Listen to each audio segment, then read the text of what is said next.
মুহাম্মদুর রাসূলুল্লাহ সশরীরে আদিয়ানে বাতিলের উপরে হুদা দ্বীনুল হক ইসলাম আর কোরআনকে জয়যুক্ত করার জন্য আরসালা রাসূলহু বিল হুদা ওয়া দ্বীনিল হক লিইয়ুযহিরাহু আলা দ্বীন কুল্লিহি, সমস্ত আদিয়ানে বাতিলের উপরে দ্বীন ইসলাম আর কোরআনকে জয়যুক্ত করার জন্য ময়দানে সশরীরে রহমত হওয়া সত্ত্বেও ঝাঁপাইয়া পড়েছেন এ আল্লাহর জমিন 1,56,000 বর্গ কিলোমিটারে। আর দাওয়াত ও তাবলীগের দেশে, আলেম ওলামাদের দেশে, ওলামায়ে দেওবন্দের দেশে ইসলাম প্রতিষ্ঠিত করার জন্য সমস্ত ইসলামী দল একত্রিত হয়ে যখন ডাক দিবে, চলো হয় খেলাফত প্রতিষ্ঠিত হবে, দ্বীন প্রতিষ্ঠিত হবে, ইমারত প্রতিষ্ঠিত হবে, চোরের হাত প্রতিষ্ঠিত হবে, আমি প্রস্তুত। আপনারা যারা যারা প্রস্তুত আছেন 1 মিনিট দাঁড়িয়ে যান। একটু ত্যাগ দিতে হবে, কুরবানি পেশ করতে হবে। রাজি আছেন তো ইনশাআল্লাহ? মুসল্লিয়ান, ত্যাগ আর কুরবানি ছাড়া কিছু হবে না। আমাদের যে ভৌগোলিক অবস্থা, বাংলাদেশ, ওলামায়ে কেরামগণ বলেন এখানে সরাসরি যুদ্ধ করতে হবে না, কারোর সাথে ডাইরেক্ট জিহাদ করতে হবে না। আমরা দাওয়াত, নসিহত, আত্মশুদ্ধি, দাওয়াত ও তাবলীগ, খানকাহ, আল্লাহর ওলি, তারপরে গণবিপ্লব, যখন সমস্ত আলেম ওলামা একত্রিত হয়ে গণবিপ্লবের ডাক দিবে, বাংলাদেশে সরাসরি অস্ত্র নিয়ে যুদ্ধ করার কোনো প্রয়োজন নাই ইনশাআল্লাহ। হ্যাঁ, যুদ্ধ হবে যদি মাতৃভূমিতে রয়ের এজেন্ট অথবা দিল্লির কোন ষড়যন্ত্রকারী এই মাতৃভূমি কব্জা করার জন্য পাও রাখবে, ডাইরেক্ট জিহাদ হবে, সেখানে হবে জিহাদ। এই মাতৃভূমিকে সংরক্ষণ করতে হবে, এই মাতৃভূমিতে কালিমার পতাকা উঁচু করতে হবে। রাজি আছেন তো ইনশাআল্লাহ? মুসল্লিয়ানে কেরাম, অনেক ত্যাগ দিতে হবে। আল্লাহু আকবার। আমরা অভ্যস্ত হয়ে গেছি, আরামে থাকতে থাকতে অভ্যস্ত হয়ে গেছি আমরা। পিসি আইয়াসি আর আরাম আমাদেরকে ধরে ফেলছে। নবীজি একদিন কখনো পেট ভরে খানা খান নাই। আল্লাহ, গত পরশু আমার বুখারী সানি মাগাজিতে সবক গেছে। সাত্তু খন্দকের যুদ্ধ, সাত্তু এইভাবে পানি দিয়া মাখায়া, ইহালা সানিখা গন্ধযুক্ত চর্বি দ্বারা এইভাবে মাখায়া মুখে দিত, গলার ভিতরে যাইতো না, বের হয়ে যাইত। খন্দকের যুদ্ধ খনন করে মদিনাকে রক্ষা করেছেন। আল্লাহু আকবার। খন্দক খনন করতেছে, নবীজির যতটুকু 10 গজ ওনার হিস্সায় আসছে দূরত্ব নবীজি খনন করে ফেলছে।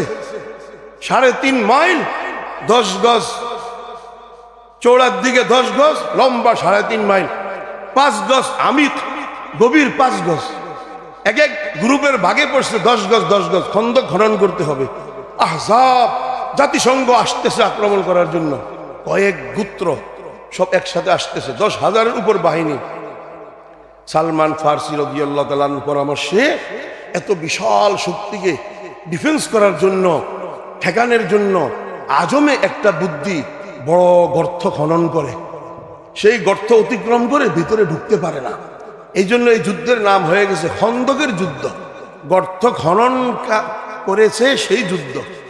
আহজাব বলে, গজওয়ায়ে আহজাব। অনেক গোত্র মিলে আসছে একসাথে। মুসল্লিয়ানে কারাম কি কষ্ট করলেন নবীজি।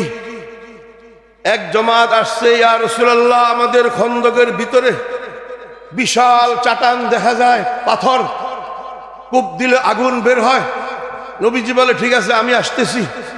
নবীজির অংশ পরিপূর্ণ হয়ে গেল, তাদেরকে সহযোগিতা করতে গিয়েছে, যায়া দেখে বিশাল পাথর শক্ত, একটি আঘাত করলেন কোদাল দিয়া, আগুনের আঙ্গারা এইভাবে চমক মারলো। লোহার পাথর ঘষা খাইলে আগুন বের হয়।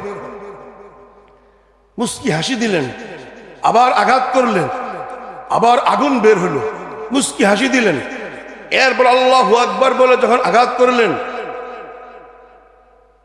ধুলা বালুর মতন, গোটা পাথর ধুলা বালুর মতন হয়ে গেছে। সাহাবা কেরাম জিজ্ঞাসা করলেন, ইয়া রাসূলুল্লাহ, প্রথম আঘাতে মুস্কি হাসলেন কেন?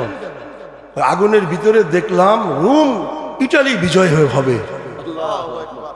দ্বিতীয় আগুন এইভাবে চমকাইল, সেখানে মুস্কি হাসি দিলেন কেন? দ্বিতীয় সুপার পাওয়ার ইরান পারস্য বিজয় হবে। আগুনের ভিতরে দেখা যায় বিজয়, তাহলে বোঝা গেছে বিজয় করতে গেলে আগুন লাগবে। কি লাগবে? আগুন। আগুন বিশাল ত্যাগ আর কুরবানি।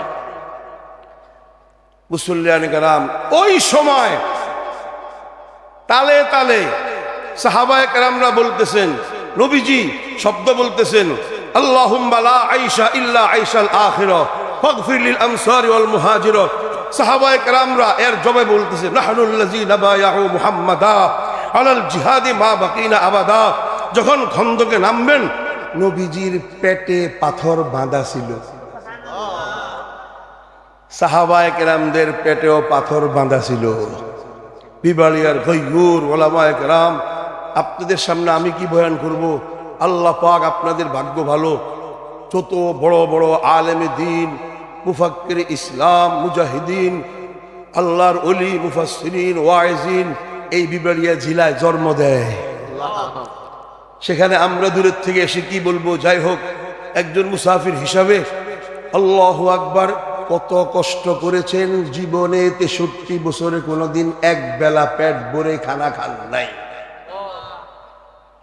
এমত অবস্থায় জাবের রাদিয়াল্লাহু তাআলা যখন দেখে ফেলছে নবীজির পেটে পাথর, আস্তে করে ইয়া রাসূলুল্লাহ, আমাকে একটু অনুমতি দেন, আমি একটু আসতেছি। বাড়িতে যায় স্ত্রীকে বলে, কিছু আছে? আছে। কি কয়? বকরির একটা বাচ্চা। আর কি আছে? অল্প কিছু আটা আছে। আটা রেডি করো, বকরিটা জবাই করো, আমি নবীজির কাছে দাওয়াত নিয়ে যাই। ইয়া রাসূলুল্লাহ, আমার ঘরে একটা ছোট্ট বকরির বাচ্চা আর অল্প কিছু আটা আছে, আপনি আর দুই একজন সাহাবাকে নিয়ে আসেন। নবীজি সাল্লাল্লাহু আলাইহি সাল্লাম কয়, কি ব্যবস্থা?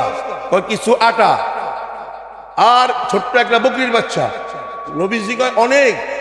নবীজি বলতেছেন, এটা তো অনেক বেশি। আলহামদুলিল্লাহ, আলহামদুলিল্লাহ ঘোষণা করে দিলেন, এ মুহাজিরিন আনসাররা, জাবের তোমাদেরকে দাওয়াত করলো। সুবহানাল্লাহ। 1000 থেকে 1400 সাহাবা সবাই যাইতেছে। দাওয়াত ছিল 3-4 জনের, 1400 নিম্ন 1000, 1400 যাইতেছে দাওয়াতে। জাবের রাদিয়াল্লাহু তাআলা আনহুর স্ত্রী দেখার সাথে সাথে বলতেছেন, তুমি আমাকে অপমান করলা, নবীজিকে ভালো করে বলো নাই? সব বলছি। নবীজি শিখাইয়া দিছে, গোশতের পাতিলার ঢাকনা খুলতে না, ঢাকনা বন্ধ রাখো। তুন্দুরে রুটি থাকবে, ঢাকনা যেন না খোলে।